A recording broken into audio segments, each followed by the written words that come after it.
In this video, we will study about the Human Genome Project. एक ऐसा project जो काफी बड़ा था. It means we can say it the mega project, which is based on the sequencing of all the nitrogenous base pairs in our DNA content. So let me consider first of all Human Genome Project, its basic concept. After that we will take its goal and different types of non-human genome project as well as its methodology and its application. So first of all we are taking in general Human Genome Project. This is Human Genome Project. Shortly it is named as HGP. Human Genome Project is considered as a mega project.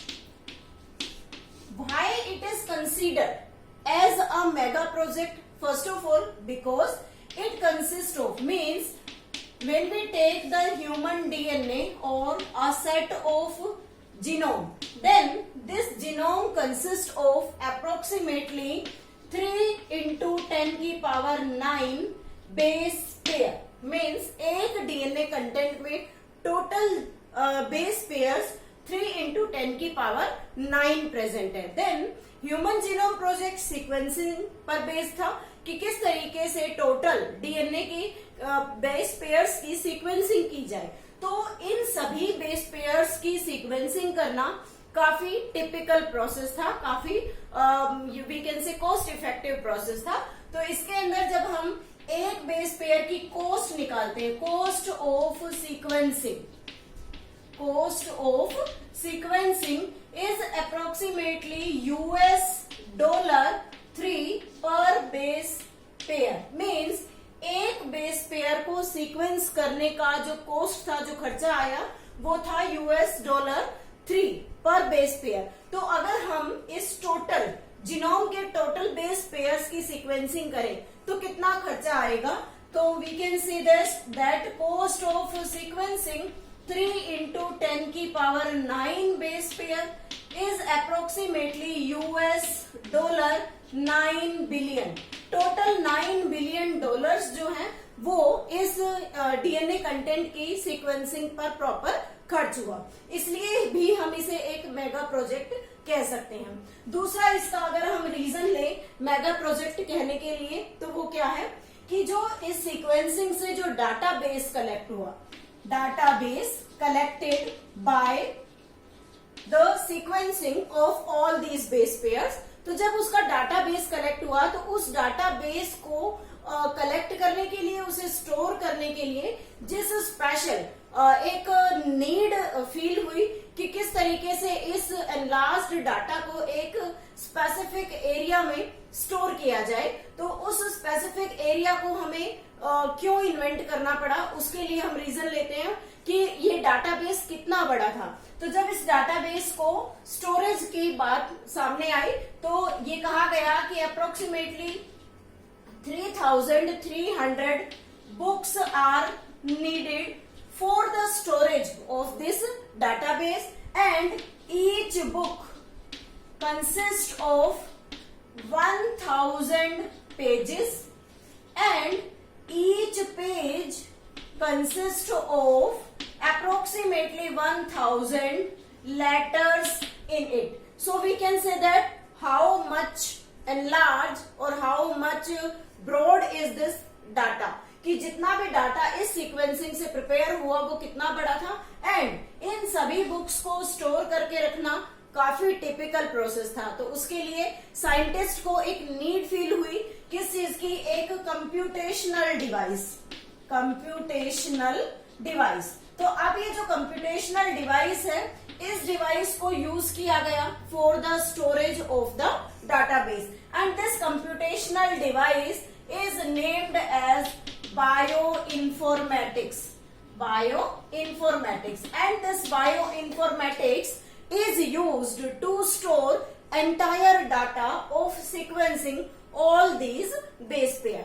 Third reason we can take how and why we can say that the HGP is so much mega project. Sorry. It was launched in 1990. Means 1990 में इस project को first of all launch किया गया and it completed in 2003 और 2003 में complete हुआ। तो हम कह सकते हैं कि इस प्रोजेक्ट ने अप्रोक्सीमेटली 13 इयर्स ले लिए कंप्लीट होने में, इसलिए भी हम इसे क्या कह सकते हैं, एक कंप्लीट मेगा प्रोजेक्ट कहा जा सकता है।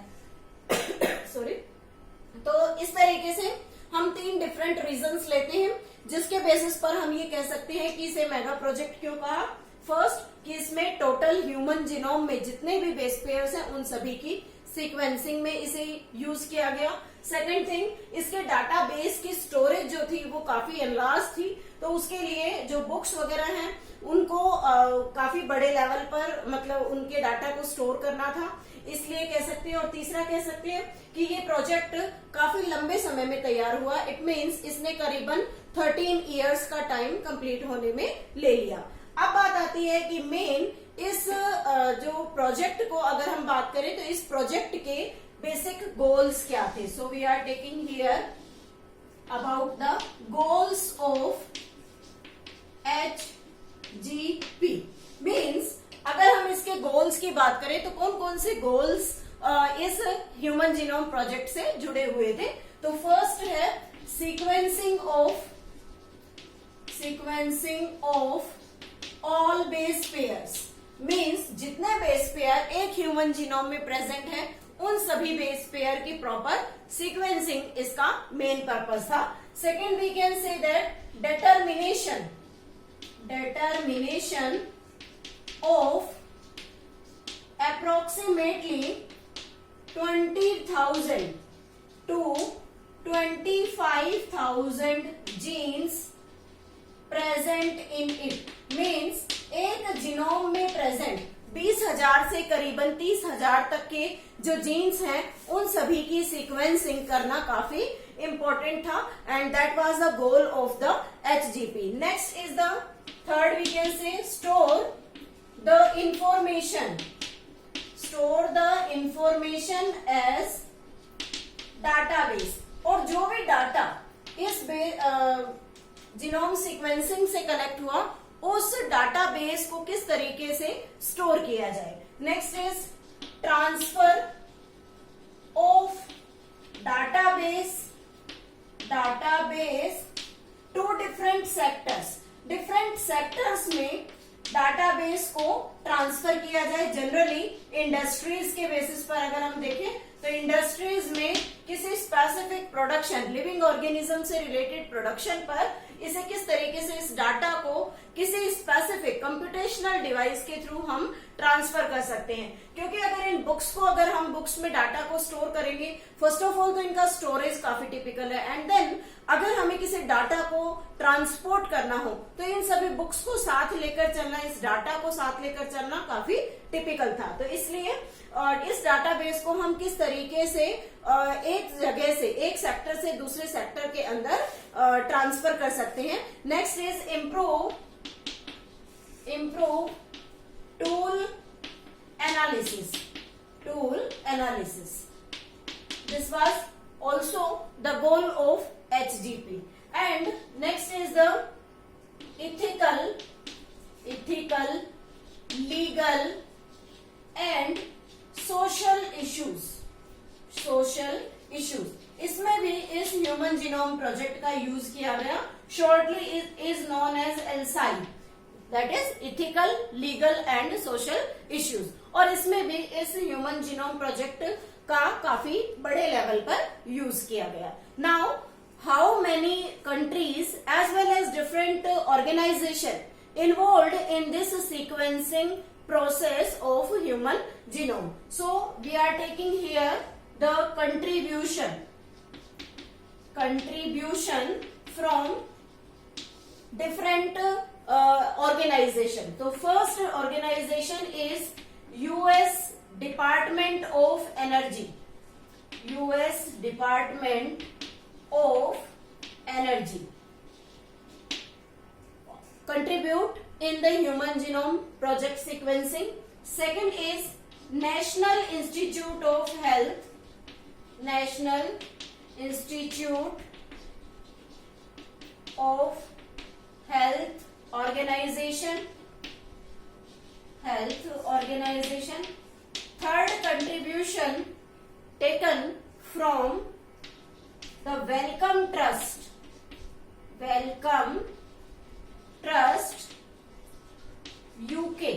यूके में वेलकम ट्रस्ट ने भी इसे काफी सपोर्ट किया, इस ह्यूमन जीनोम प्रोजेक्ट के सीक्वेंसिंग को.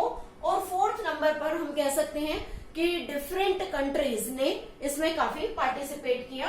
For example Japan, China,